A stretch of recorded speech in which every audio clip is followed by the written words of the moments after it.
आज का टॉपिक है विद्युत अपघटनी चालकता या इलेक्ट्रोलिटिक कंडक्टिविटी। विद्युत अपघटनी चालकता जो है ये प्रतिरोध का व्युत्क्रम होती है। प्रतिरोध अपन पिछली कक्षा में पढ़ चुके हैं, इसको अपन आर से दर्शाते हैं, उसकी इकाई ओम होती है। प्रतिरोध का यदि व्युत्क्रम कर दिया जाए तो हमें विद्युत अपघटनी चालकता या इलेक्ट्रोलिटिक कंडक्टिविटी प्राप्त हो जाएगी। इसको हम सी से प्रदर्शित करते हैं। देखिए,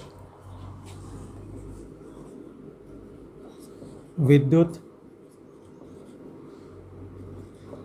अपघटनी चालकता C बराबर 1/R। प्रतिरोध का व्युत्क्रम है 1/R। और अगर हम चाहें तो इससे इसकी इकाई भी व्यक्त कर सकते हैं। इसकी इकाई क्या हो जाएगी, आप जानते हैं R की इकाई क्या होती है,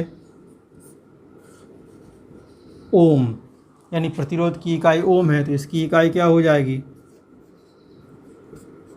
ओम इनवर्स इसकी इकाई होती है। नेक्स्ट टॉपिक विशिष्ट चालकता और स्पेसिफिक कंडक्टिविटी। इसको जो है हम ग्रीक अक्षर K से रिप्रेजेंट करते हैं। K फॉर कप्पा, ये ग्रीक वर्ड है K फॉर कप्पा, इसलिए यहाँ पर K से इसको शो किया जाता है। और इसके नाम से मालूम पड़ रहा है विशिष्ट चालकता। जैसे पिछले टॉपिक में हमने आपको बताया था कि चालकता या विद्युत अपघटनी चालकता वो प्रतिरोध का व्युत्क्रम थी, यहाँ विशिष्ट शब्द और लग गया है तो हम यहाँ समझ सकते हैं विशिष्ट प्रतिरोध का व्युत्क्रम विशिष्ट चालकता कहलाती है। विशिष्ट प्रतिरोध हम आपको पिछली कक्षा में बता चुके हैं। क्लियर। दूसरे तरीके से हम इसको परिभाषित कर सकते हैं कि 1 घन सेंटीमीटर विलयन की चालकता उसकी विशिष्ट चालकता कहलाती है। देखें इसको, ऐसा मान लिया कि ये एक पात्र है जो कि घन के आकार का है और इसकी लंबाई, चौड़ाई और ऊंचाई तीनों जो हैं 1 सेंटीमीटर है। 1 सेंटीमीटर ये हो गया, 1 सेंटीमीटर ये है और 1 सेंटीमीटर ये है। 1 सेंटीमीटर लंबाई, चौड़ाई और ऊंचाई तीनों 1 सेंटीमीटर। इसका मतलब इसका जो आयतन है, इसका जो वॉल्यूम हो जाएगा वो 1 घन सेंटीमीटर हो जाएगा। V बराबर हो जाएगा 1 सेंटीमीटर क्यूब। इस 1 घन सेंटीमीटर इसका आयतन है, इसके अंदर मान लीजिए कोई विलयन रखा हुआ है तो उस विलयन का आयतन भी 1 घन सेंटीमीटर आयतन हो जाएगा। तो 1 घन सेंटीमीटर जो विलयन है उसकी जो चालकता होगी उस विलयन की चालकता को हम कहेंगे विशिष्ट चालकता। तो ये इसकी दूसरी परिभाषा हो गई। पहली परिभाषा में हमने बताया था कि ये विशिष्ट प्रतिरोध का व्युत्क्रम होती है। तो देखिए K = 1/ρ। पिछली क्लास में हमने आपको बताया था कि जो रो है ये एक प्रकार का स्थिरांक होता है जिसको प्रतिरोधकता या विशिष्ट प्रतिरोध कहते हैं और इसकी वैल्यू भी अपन ने निकाली थी। तो वैल्यू इसकी क्या निकाली थी वो देखें अपन। रो = R × A/L, ये अपन पहले निकाल चुके हैं लास्ट क्लास में। अब अपन को क्या करना है कि जो रो है इस रो की वैल्यू हम चाहें तो इसमें रख सकते हैं। यहाँ पे ये ध्यान रखना है कि ये जो वैल्यू है ये रो की है पर हमें रखना है 1/ρ। तो 1/, में ये वैल्यू क्या हो जाएगी, K = L/RA, क्योंकि रो जो है अपॉन में है तो अपॉन में रखेंगे तो L/RA हो जाएगा। इसको हम दूसरे तरीके से भी रख सकते हैं, K = 1/R × L/A। हम इसको जो है इस तरह से भी शो कर सकते हैं, 1/R × L/A। इसको इस तरह से इसलिए लिखा है कि 1/R आप जानते हैं कि ये अभी आप पढ़ चुके हैं, प्रतिरोध का व्युत्क्रम विद्युत अपघटनी चालकता हो जाएगी। और L/A जो है ये एक अलग राशि है जिसको कहते हैं सेल स्थिरांक या सेल कांस्टेंट। तो हम यहाँ पर सेल कांस्टेंट भी यूज़ कर सकते हैं। तो ये जो हो गया ये है विशिष्ट चालकता। अब विशिष्ट चालकता जो है इसकी जो है हम इकाई भी निकाल सकते हैं। हम चाहें तो इस फार्मूले से निकाल लें या इससे निकाल लें। ये हमारा क्या है, विशिष्ट प्रतिरोध है। विशिष्ट प्रतिरोध जो होता है इसकी इकाई अपन कल निकाल चुके हैं। विशिष्ट प्रतिरोध की इकाई कल हमने निकाली थी, क्या निकाली थी, ओम सेंटीमीटर निकाली थी। तो 1/ओम सेंटीमीटर, ये हमने विशिष्ट प्रतिरोध की इकाई यहाँ रख दी। तो अब ये क्या हो जाएगा, K = ohm inverse centimetre inverse. ये क्या है, ये हमने निकाल दिया इसकी इकाई। तो ये इकाई हो गई और ये फॉर्मूला हो गया। नेक्स्ट टॉपिक, मोलर चालकता या आणविक चालकता, या इंग्लिश में हम इसको कह सकते हैं मोलर कंडक्टिविटी।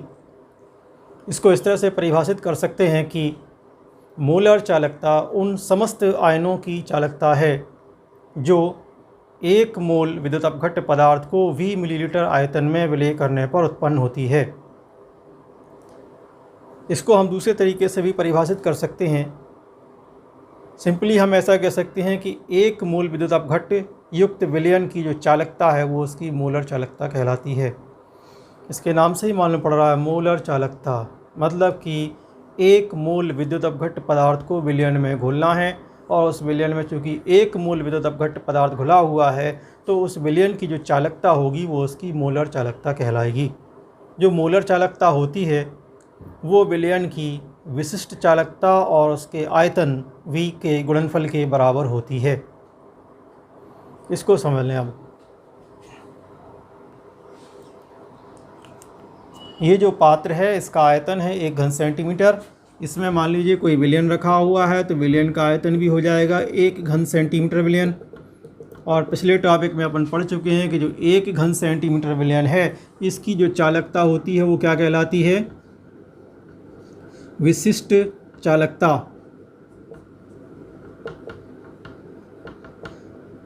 तो इसकी चालकता को विशिष्ट चालकता हम कह सकते हैं आयतन के आधार पर, क्योंकि आयतन है 1 घन सेंटीमीटर। मान लीजिए कि इस 1 घन सेंटीमीटर आयतन वाले विलयन में जो हमने विद्युत अपघट्य घोला है वो कितना घोल दिया है, 1 मोल विद्युत अपघट्य घोल दिया है, 1 मोल। चूँकि 1 मोल विद्युत अपघट्य को घोला गया है तो इसके आधार पर हम कह सकते हैं कि 1 मोल विद्युत अपघट्य के द्वारा उत्पन्न आयनों की जो चालकता है वो चालकता उसकी मोलर चालकता या आणविक चालकता कहलाती है।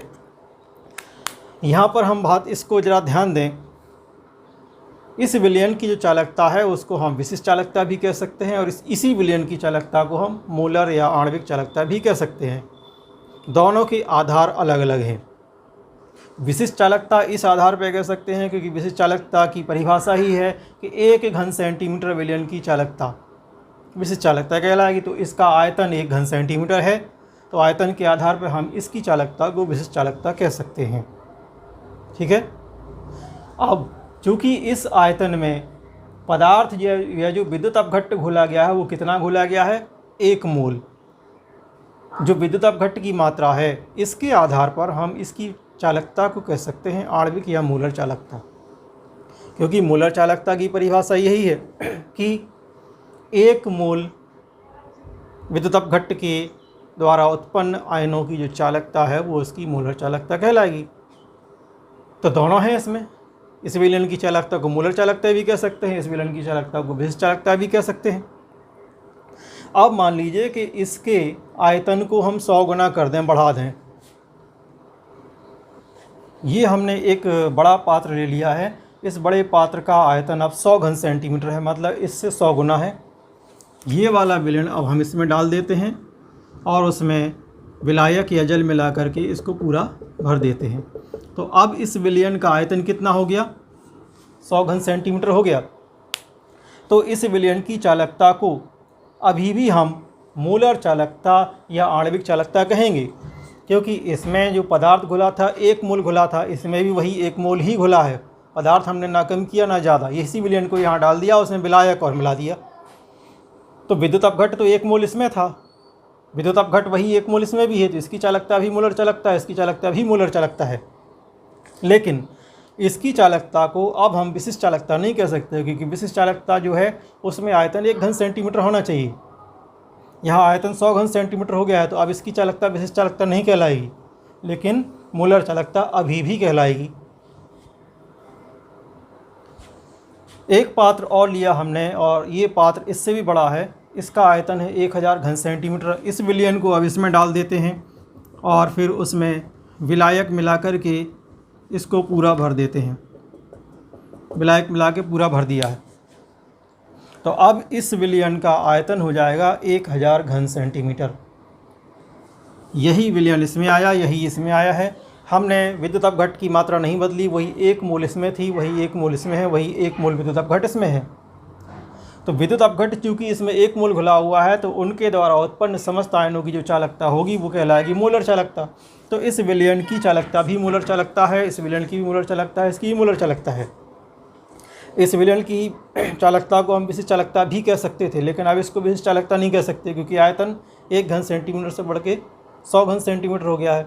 यहाँ 100 से बढ़ के 1000 हो गया है, तो इसकी चालकता भी विशिष्ट चालकता नहीं है, इसकी चालकता भी विशिष्ट चालकता नहीं है। लेकिन इन तीनों की चालकता क्या है? मोलर चालकता है।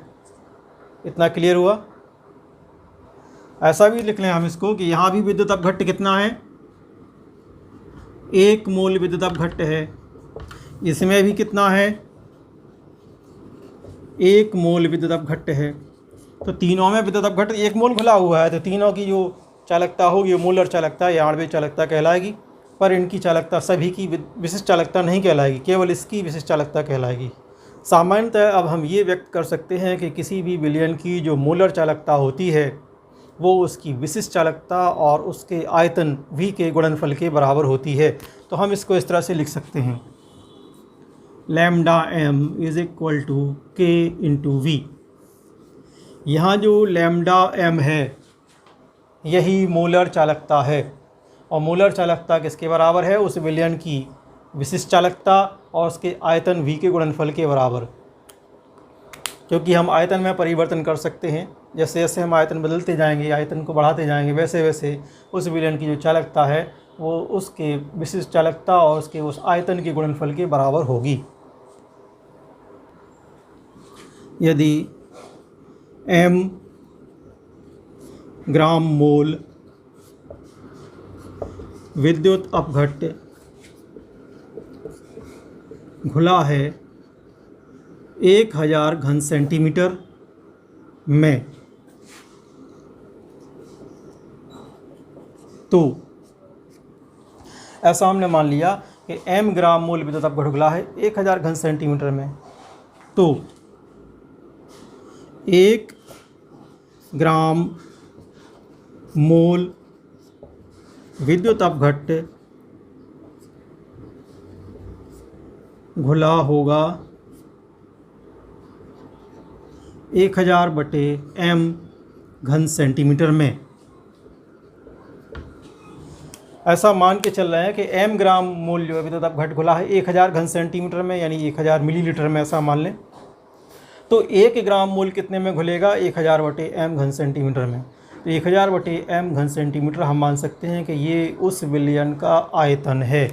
तो हम इसको मान सकते हैं v इज़ इक्वल टू क्या है? 1000 बटे m घन सेंटीमीटर। ये v का मान आ गया। हम अगर चाहें तो v का मान इसमें रख देते हैं, तो अगला समीकरण आ जाएगा, lambda m is equal to k into v का मान 1000 बटे m।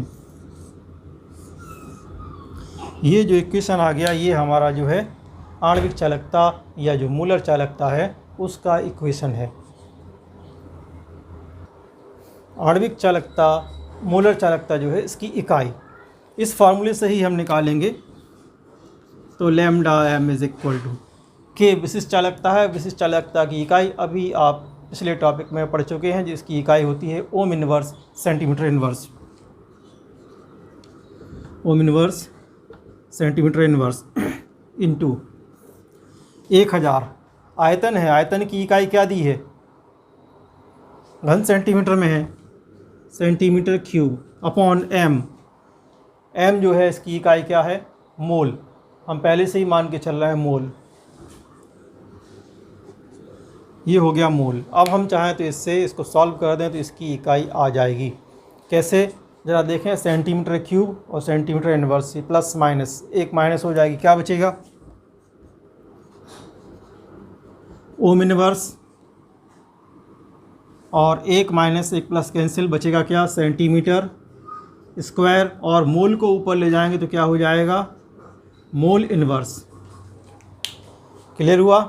ओम इनवर्स ये सेंटीमीटर में -1 था और ये +3 था, तो 1 माइनस से 1 प्लस कैंसिल हो गया, तो प्लस का 2 बचेगा सेंटीमीटर स्क्वायर, और मोल को ऊपर ले जाएंगे तो मोल इन्वर्स हो जाएगा।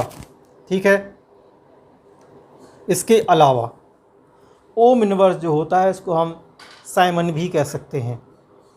ओम इन्वर्स जो होता है वो 1 साइमन के इक्वल होता है, तो हम इसको जो है siemens centimetre square mole inverse भी कह सकते हैं। Siemens centimetre square mole inverse, ये इसकी इकाई हो गई, siemens centimetre square mole inverse. Next topic तुल्यांकी चालकता या इक्विवेलेंट कंडक्टिविटी। मोलर चालकता के समान ही हम इसको परिभाषित कर सकते हैं।